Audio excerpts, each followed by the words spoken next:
पढ़ने वाले हैं समकालीन दक्षिण एशिया। आज हम लोग दक्षिण एशिया के बारे में पढ़ने वाले हैं।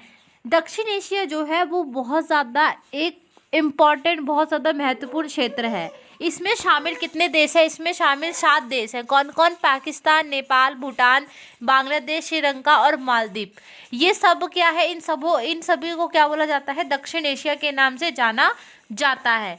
अब इसमें अफगानिस्तान और म्यांमार भी जुड़ गया है। दक्षिण एशिया के देशों में आपस में सहयोग और संघर्ष जो है चलता रहता है। आपको पता है भारत और पाकिस्तान की लड़ाई होती रहती है, संघर्ष रहता है, ठीक है। चीन को दक्षिण एशिया का हिस्सा बिल्कुल भी नहीं माना जाता है। अब यह क्वेश्चन आ जाता है कि दक्षिण एशिया की भूगोलिक विशेषताएं क्या है। भूगोलिक विशेषताएं मतलब होती है कि वहाँ पे क्या क्या बहुत सुंदर सुंदर नज़ारे हैं। तो दक्षिण एशिया में बहुत बड़े बड़े हिमालय पर्वत, आपको पता है पूरे हिंद महासागर है। आप हिमाचल साइड चले जाओ, उत्तराखंड चले जाओ, कितना सुंदर सुंदर है। तो अरब सागर है, ठीक है। बहुत सारी उसकी भौगोलिक विशेषताएं हैं। बंगाल की खाड़ी है। दक्षिण एशिया को अलग अलग देशों की एक सी राजनीति प्रणाली नहीं है, सबकी एक जैसी नहीं है, बहुत अलग अलग भी मानते हैं। भारत और जो श्रीलंका है वो आज़ादी के बाद लोकतंत्र को मानता है। पाकिस्तान और बांग्लादेश में कभी लोकतंत्र होता है तो कभी सैनिकों की शक्ति का होता है। नेपाल में 2000 तक संवैधानिक राजतंत्र था, मतलब राजाओं का राज था, और बाद में लोकतंत्र की भलाई हुई। भूटान में एक राजतंत्र है, राजाओं का राज है। मालदीव सन 1968 तक सल्तनत हुआ करता था, अब भी यहाँ पे भी लोकतंत्र है। दक्षिण एशिया के लोग लोकतंत्र को अच्छा मानते हैं और प्रतिनिधिमूलक लोकतंत्र की संस्थाओं का समर्थन जो है करते हैं। हम लोग भी दक्षिण एशिया में ही रहते हैं। दक्षिण एशिया के लोकतंत्र के अनुभवों से लोकतंत्र के बारे में प्रचलित है कि भ्रम टूट गया है कि लोकतंत्र सिर्फ विश्व में धनी देशों का फूल फैला सकता है, कि मतलब इस चीज़ का भ्रम टूट चुका है कि एक बहुत धनी देश में ही लोकतंत्र चल सकता है। बारी आती है पाकिस्तान के बारे में, हम यहाँ पढ़ेंगे। पाकिस्तान की राजनीतिक व्यवस्था में सेना वहाँ पे काफ़ी ज़्यादा बड़ी मानी जाती है, और यही बात है कि यहाँ पे बार बार जो है जो लोकतंत्र है वह टूटकर हमेशा सैन्य शासन जो है बन जाता है। ऐसे बांग्लादेश में भी है। सबसे पहले तो देश की बागडोर जनरल अयूब खान ने ली, फिर जनरल अय्यूब। सबसे पहले कौन बने वहाँ के प्रधानमंत्री? जनरल अयूब खान। फिर कौन बने? जनरल याह्या खान। पश्चात जनरल जिया-उल हक, और 99 में जनरल परवेज मुशर्रफ ने जनता द्वारा निर्वाचित सरकार को हटाकर सैनिक शासन की स्थापना कर दी। तो किसने हटाया था? परवेज मुशर्रफ ने। जनता ने जिसको चुना था उसको हटाकर उसने सैनिक शासन जो है वहाँ पर लगा दिया। कुछ समय के लिए आवश्यक, ये बार बार पता नहीं क्यों घूम जा रहा है।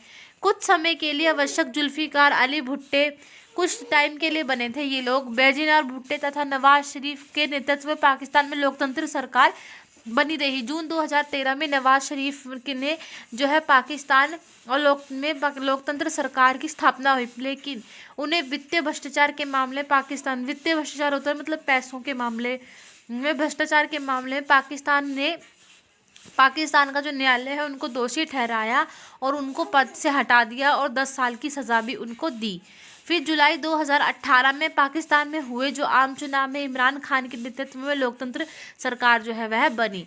अब बारी आती है नेपाल की। नेपाल में बहुत समय तक राजाओं का राज था, लोकतंत्र वहाँ पर नहीं था, ठीक है। अब वहाँ की राजनीति में माओवादी भी बहुत ज़्यादा प्रभावित थे। नेपाल में राजाओं की सेना, लोकतंत्र समर्थकों और माओवादियों के बीच बहुत ज़्यादा, इन तीनों के बीच एक ट्रायंगल सा बना रहता था। हमेशा इन तीनों के बीच संघर्ष चलता रहता था कि ये सही है, ये सही है, ठीक है। नेपाल के द्वारा वर्तमान में अपनाए गए संविधान के तहत खड्ग प्रसाद शर्मा ओली अक्टूबर 2015 से नेपाल के नए प्रधानमंत्री बने हुए हैं।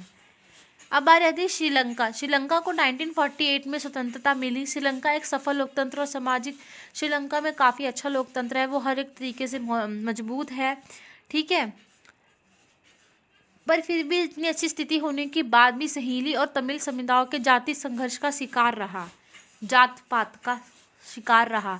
सहीली श्रीलंका के मूल निवासी थे तथा तमिल जो भारत से जाकर श्रीलंका बसे रहे थे। तो इन दोनों के बीच में क्या था? काफ़ी ज़्यादा संघर्ष था। यह संघर्ष मुख्य रूप से तमिलों द्वारा श्रीलंका में अलग राष्ट्र की मांग की एवं संसाधनों पर अधिकार के लिए था। वह दूसरी ओर सहेली समुदाय द्वारा लगातार इस मांगों का विरोध किया जा रहा था। वो ये कहते हैं कि जो वहाँ के लोग हैं उन्हीं का अधिकार है संसाधनों पर, ये जो बाहर से आए हैं उनका अधिकार नहीं है। मई 2009 में श्रीलंका सेना ने लिट्टे प्रमुख प्रभाकरण के मारे जाने पे बाद श्रीलंका में कई वर्षों तक चले आ रहे गृह युद्ध की समाप्ति हुई। जब मई 2003 में श्रीलंका सेना द्वारा लिट्टे के प्रमुख प्रभाकरण के मारे जब वह मर गया, तो उसके बाद जो प्रमुख सेना जो था लिट्टे था, उस प्रमुख था काफ़ी ज़्यादा, वो जब वो मर गया तो उसके बाद युद्ध की समाप्ति हुई। ठीक है, ये बार बार पता नहीं कैसे हो जा रहा है। दक्षिण एशिया के दो बड़े देश भारत और पाकिस्तान में आपसी संबंध शुरू से ही काफ़ी ज़्यादा तनावपूर्ण है, आप सबको पता है। 1947 से 1948, 1960, आपको पता है भारत और पाकिस्तान के संबंध कैसे हैं। 1971, 1999 में बहुत ज़्यादा सैन्य संघर्ष और बहुत सारी लड़ाइयाँ हो चुकी हैं। दक्षिण एशिया देशों में भारत ही एकमात्र ऐसा देश है जिसमें सारी सीमाएँ लगती हैं। ठीक है, मतलब भारत ऐसा देश में जिसमें सभी की सीमाएं लगती है। इसी कारण भारत के इन देशों के साथ कुछ मुद्दों पर मतभेद है तो बहुत से क्षेत्रों में सहयोग भी है। ठीक है, सार्क दक्षिण एशियाई देशों ने आपस में सहयोग के लिए सन 1985 में दक्षिण SAARC South Asian Association for Regional Corporation बनाया। मतलब सार्क बनाया उन्होंने ताकि सारे जितने भी दक्षिण एशियाई देश है, भारत, नेपाल, श्रीलंका, पाकिस्तान, तो इन सबको मिला के क्या बनाया गया, उन्होंने अपने लिए एक आपसी सहयोग के लिए क्या बनाया, सार्क बनाया। ठीक है, उसकी स्थापना की उन्होंने 1985 में।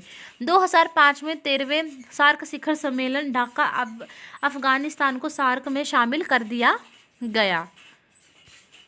ठीक है, 2007 में 14वां जो मिलन हुआ उसमें नई दिल्ली में अफगानिस्तान पहली बार सार्क शिखर सम्मेलन में आया।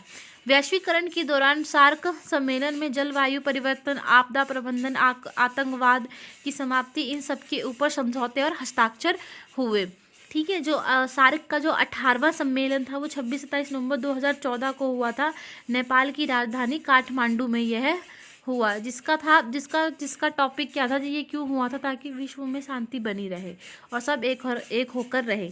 सार्क का 19वां सम्मेलन कब हुआ, 2016 में इस्लामाबाद पाकिस्तान में, लेकिन उरी में आतंकवादी हमले के कारण भारत इस सम्मेलन का बहिष्कार किया। ठीक है, जो उरी हमला हुआ था, फिल्म भी आई है, देखना, बहुत अच्छी फिल्म है।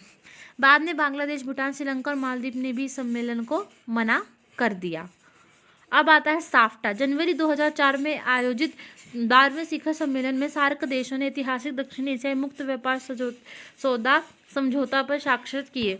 जब 12वां सम्मेलन हुआ था तो सार्क के जितने भी देश थे उन्होंने मुक्त व्यापार सौदा साफ्टा पर समझौते पर हस्ताक्षर किए, जो 1 जनवरी 2006 में प्रभावी शुरू हुआ। इस समझौते में क्या मुख्य उद्देश्य थे, पहला कि दक्षिण एशियाई क्षेत्र युक्त व्यापार संबंधी बाधाओं को दूर करना।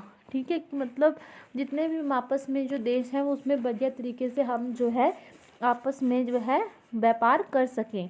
व्यापार एवं प्रशुल्क प्रतिबंधों के सभी प्रकारों को समाप्त करने का प्रयास करते हुए अधिक उदार व्यवस्था स्थापित करना। टैक्स को हटा दिया गया।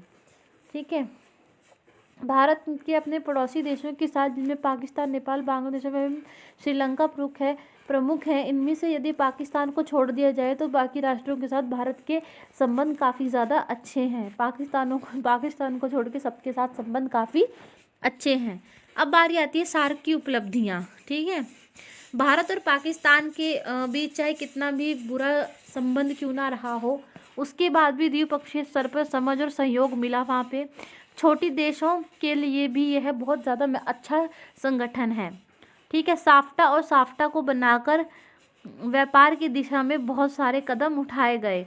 पर्यावरण में विश्व शांति भी बनी रही। ठीक है, आर्थिक विकास भी हुआ काफ़ी ज़्यादा।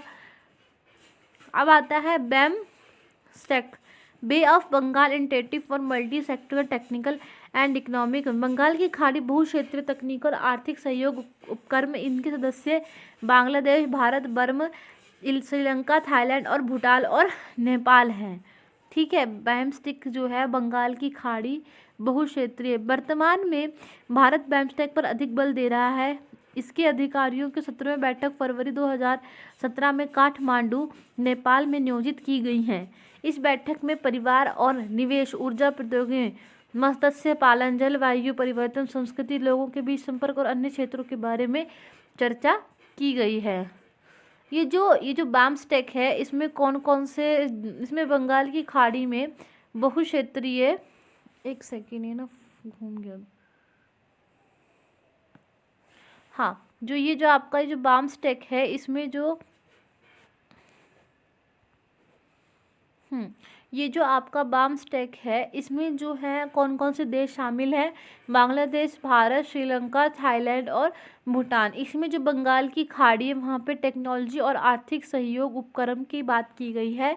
ठीक है, ये जो जब इसकी 17वीं बैठक हुई फरवरी 2017 में काठमांडू में, तो इस बैठक में ये बताया गया BAMSTEC के अंदर ये भी लोगों के भलों के लिए ही बनाई गई है। इसमें बताया गया कि मत्स्य पालन जो करते हैं उनके लिए भी कुछ बातें की गई, जलवायु परिवर्तन के ऊपर भी बातें की, संस्कृति के बीच कैसे संपर्क बढ़ाया जाए, ये भी बातें जो है इसमें की गई। तो आई होप अगर आप लोगों को वीडियो समझ आई है तो मेरे चैनल को लाइक एंड सब्सक्राइब जरूर करें। Thank you so much.